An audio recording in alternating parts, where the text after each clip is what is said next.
So Donald Trump has illegally invaded Venezuela and kidnapped Nicolas Maduro and his family, all in the name of freedom and democracy. Just joking, it's for oil. We're going to have our very large United States oil companies, the biggest anywhere in the world, and start making money. Meanwhile, Nobel Peace Prize winner Maria Corina Machado and leader of the opposition to Maduro praised Trump for his invasion. And I wonder why. We're going to kick off the government from the oil sector. We are going to privatize all our industry. Venezuela has huge resources. What was the response from our Prime Minister, Keir Starmer? Well, he claims the UK was not involved and waited days to come out with a contradictory statement. The UK Prime Minister claims he supports international law whilst also backing a transition from Maduro, despite the fact that a coup is happening. Several EU leaders, including Ursula von der Leyen, have praised the fall of Maduro, yet offered a very different tone when Russia invaded Ukraine. International law doesn't exist. It's only 5 days into the new year, and Trump is already planning for more imperialism. Our adversaries remain on notice. America can project our will anywhere, anytime. Washington is eyeing up Cuba, Mexico, and the annexation of Greenland. So have we learned our lesson from 2003, with George Bush and the entire political establishment creating propaganda as a precursor to the invasion of Iraq? Can examining recent history help us gain greater wisdom? Well, no.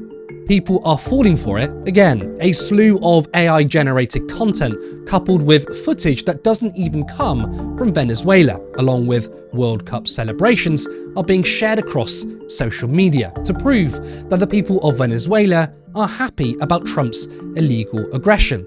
All the while, there is real footage of Venezuelans taken to the streets opposing the US's continued colonization.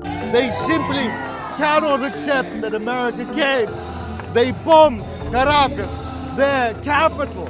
They kidnapped Nicolas Maduro, and they thought that they could dominate Venezuela. Now remember, if you stand against imperialism, kidnapping and plundering a nation of its resources in service of global capital, that means you support the other side 100%. That's the rules. After the July presidential election, protests were met with violence, mass arrests, and reports of torture, while those responsible were rarely held accountable. Journalists, activists, and independent groups faced growing pressure as the ICC restarted its investigation into serious crimes.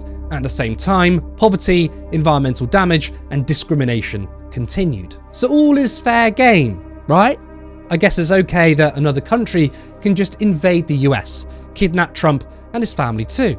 I mean, the current administration has kicked millions off healthcare, kidnapped and even disappeared people, including those who simply exercised their freedom of speech. But that's not how it works, or rather, that's not how it's supposed to work. But let's talk about Patriots. Since Trump's operation, in which 80 people were killed, so-called nationalists and patriots have bent the knee and licked the boots of their daddy. Stephen Yaxley Lennon, also known as Tommy Robinson, has lamented this move, claiming it's America first. You're a Brit, bro, and even called on Trump to invade and depose the UK government. Patrick Christys of GB News thinks breaking international law repeatedly is a good start to 2026. Ben Leo from the same network thinks that the US being a superpower is a flex. But I'm sure the leader of Reform, Nigel Farage, who claims his priority is this country and its people, who claims to be against the establishment, will have a common sense view. Well, no. Despite the fact that he acknowledges